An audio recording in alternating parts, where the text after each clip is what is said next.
ঈদে কিন্তু আমরা সবাই ছবি তুলেছি অ্যান্ড সেই ছবিগুলো কিন্তু আমরা সোশ্যাল মিডিয়াতে আপলোড করতেছি। তো আপনি যখন কোনো ডিএসএলআর ক্যামেরা বা মোবাইল ফোন দিয়ে ছবি তোলেন, সেই ছবিটাতে কিন্তু পারফেক্ট লাইট বা পর্যাপ্ত পরিমাণ কালার কিন্তু থাকে না। আজকের ভিডিওতে আমি আপনাদেরকে দেখিয়ে দেবো যে ঈদে তোলা যে ছবিগুলো রয়েছে সেই ছবিগুলো কেউ আপনারা লাইটরুম অ্যাপটি দিয়ে প্রিমিয়াম এডিটিং করে ফেলতে পারবেন। আপনার ছবিটা যতই ঝাপসা থাকুক না কেন অ্যান্ড আপনি যতই কম দামি মোবাইল ফোন দিয়ে ছবি তোলেন না কেন, আজকের এই টিউটোরিয়ালটি দেখার পর আপনি আপনার মোবাইল ফোন দিয়ে হাই কোয়ালিটির ফটো এডিটিং করে ফেলতে পারবেন লাইটরুম অ্যাপটি দিয়ে। সো ভিডিওটি সম্পূর্ণ দেখে আপনারা এডিটটি শিখে নেবেন, সবারই কাজে লাগবে, যেহেতু আমরা সবাই সোশ্যাল মিডিয়াতে রেগুলার ফটো আপলোড করে থাকি। সো আপনার ফটোটা যদি একটু প্রিমিয়াম কোয়ালিটির হয় তাহলে কিন্তু সবাই দেখে অনেক ইমপ্রেস হয়ে যায়। তো যাই হোক, সম্পূর্ণ ভিডিওটি দেখে এডিটটা শিখে নেবেন। আর ভিডিও শুরুর আগে একটা রিকোয়েস্ট, অবশ্যই এই ভিডিওটিতে লাইক দিয়ে চ্যানেলটি সাবস্ক্রাইব করে দিবেন। যারা পেজ থেকে দেখছেন ফলো দিয়ে ভিডিওটি শেয়ার করে দিবেন। সো ভিউয়ার্স, কথা না বাড়িয়ে আমাদের এডিটিং শুরু করে দেই। আপনারা যে ছবিটা এডিট করতে চান সেই ছবিটা প্রথমে গ্যালারি থেকে ওপেন করে নেবেন। আর প্রথমে কিন্তু আপনাকে লাইটরুম অ্যাপটি ইনস্টল করে নিতে হবে গুগল প্লে স্টোর বা অ্যাপ স্টোর থেকে। ওকে, তো আমি অলরেডি ইনস্টল করে নিয়েছি। আপনারা জাস্ট গুগলে গিয়ে বা প্লে স্টোরে গিয়ে লাইটরুম লিখে সার্চ করে দিলে কিন্তু অ্যাপটি পেয়ে যাবেন। ওকে, তো এখন ছবিটা আমরা এডিট করার জন্য নিচে যে শেয়ার অপশন দেখতে পাচ্ছি এটাতে ক্লিক করব। ক্লিক করার পর আমরা এখানে খুঁজলে লাইটরুম অ্যাপটির আইকনটা পেয়ে যাবো। ওকে, তো একদম প্রথমেই আমার লাইটরুম অ্যাপটির আইকন রয়েছে, এখান থেকে এডিট ইন লাইটরুম যে লেখাটা আছে বা অ্যাপের আইকনটা রয়েছে এটাতে ক্লিক করে দিই। লাইটরুম অ্যাপটিতে আসার পর আপনাকে প্রথমে খেয়াল করে নিতে হবে যে আপনার ছবিতে লাইট কীরকম আছে। তো প্রথমে আমরা আমাদের ছবির লাইটটা অ্যাডজাস্ট করে নিব, তাই নিচ থেকে এডিটে যাব। ওকে, তারপর এখানে আমরা লাইটস নামে আলাদা একটা টুলস পেয়ে যাচ্ছি। সো লাইটসে চলে যাব। তারপর আপনার ছবিটা যদি একটু ডার্ক হয় তাহলে এখান থেকে এক্সপোজারটা একটু বাড়িয়ে দিবেন। জাস্ট আপনারা টাচ করলে কিন্তু 10 করে বাড়বে। সো আমি এখান থেকে 0.30 করে দিলাম, 3টা টাচ করছি আর এইটুকু হয়ে গেছে। তারপর এখানে কন্ট্রাস্ট রয়েছে, হাইলাইটস রয়েছে, এগুলো আমি চেঞ্জ করবো না, হাইলাইটসে একটু মাইনাস করে দিতে পারি যেহেতু পাঞ্জাবিটা অনেকটাই লাইট দেখা যাচ্ছে। সো আমি এখান থেকে 10 মাইনাস করে দিলাম হাইলাইটস। ওকে, তারপর শ্যাডো রয়েছে। তো আপনার ফটোতে যদি অনেকটাই শ্যাডো থাকে সেটা আপনারা চাইলে বাড়াতে পারেন বা শ্যাডোটা কমাতে পারেন। সো আমি চাচ্ছি একটু কমাতে, তো এখান থেকে আমি 25 বা 26 দিয়ে দিলাম। সো আমি এখান থেকে 25ই দিয়ে দিচ্ছি। তারপর এখান থেকে হোয়াইট দেখতে পাচ্ছি, হোয়াইট যা আছে তাই রেখে দিব। তারপরে চলে আসবো ব্ল্যাকে। ওকে, তো আপনার ফটো যদি ব্ল্যাক এরিয়া অনেক বেশি থাকে সেটা আপনারা চাইলে রিমুভ করে নিতে পারেন। সো আমি এখান থেকে হালকা একটু বাড়িয়ে দিব। সো এখান থেকে আমি 5 বা 4 করে দিলাম।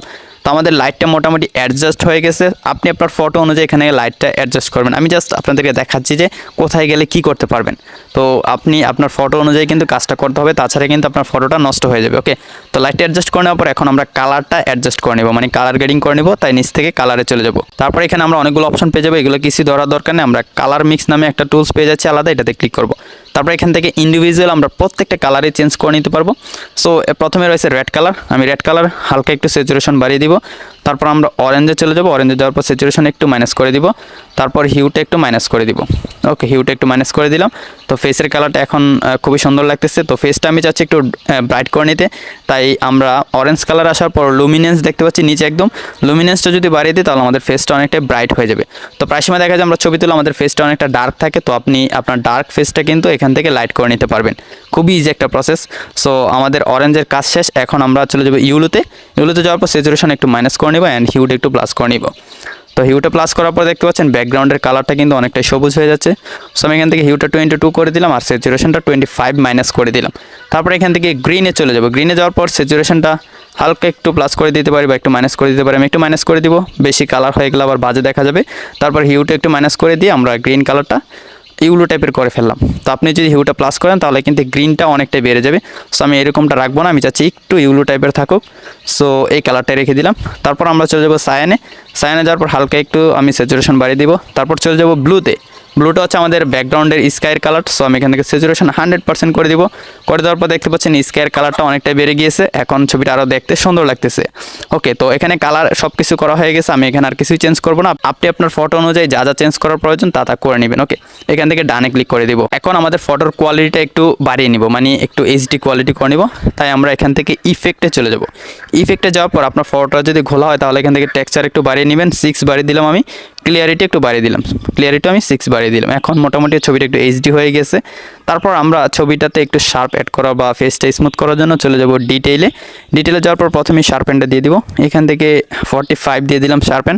তারপর চলে যাব নয়েজে। নয়েজ যাওয়ার পর নয়েজ রিডাকশন যেটা রয়েছে সেটা এখান থেকে আমি করে দিলাম 39। ওকে, এইটুকুই পারফেক্ট আছে। তো মোটামুটি আমাদের ছবিটা এডিটিং কিন্তু কমপ্লিট হয়ে গেছে। এখন জাস্ট আমরা কালারে চলে যাব।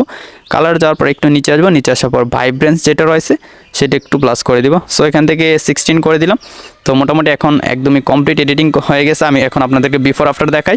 এটা হচ্ছে বিফোর আর এটা হচ্ছে আফটার। মানে ছবিটা এডিট করার আগে কিন্তু একদমই ঝাপসা ছিল, একটু ডার্ক ছিল, কালার কম ছিল, সব কিছুই কিন্তু এখন আমি লাইটরুম অ্যাপটি দিয়ে এডিট করে ফেললাম। ওকে, তো আপনারা আফটার অবশ্যই দেখতে পাচ্ছেন। এখন ছবিটা দেখে মনে হচ্ছে যেন দামি, মানে অনেক দামি একটা ক্যামেরা দিয়ে তোলা, কিন্তু আমার হাতের মোবাইল ফোনটা দিয়ে কিন্তু এই ছবিটা তোলা হয়েছে। আর আমার মোবাইল ফোনের মডেল হচ্ছে Realme 6 Pro, অনেকে হয়তো জানেন। সো এই কম দামি মোবাইল ফোন দিয়ে কিন্তু আমি এই ছবিটা তুলেছি। অ্যান্ড এডিট করার পর কিন্তু ছবিটা দেখে বুঝতে পারতেছেন যে কতটা সুন্দর লাগতেছে। আমি যদি জুম করি একটুও ফাটবে না, একদমই এইচডি কোয়ালিটিতে কিন্তু এডিট হয়েছে। এখন এই ছবিটা সোশ্যাল মিডিয়াতে আপলোড করলে কিন্তু অনেকে রিয়েক্ট দিবে বা অনেকে কমেন্ট করবে ভালো ভালো। তো যাই হোক, তো দেখতে পাচ্ছেন কত সুন্দরভাবে এডিট করে ফেললাম। এখন এই ছবিটা সেভ করার জন্য উপরে শেয়ার অপশন রয়েছে, শেয়ার অপশনে ক্লিক করব।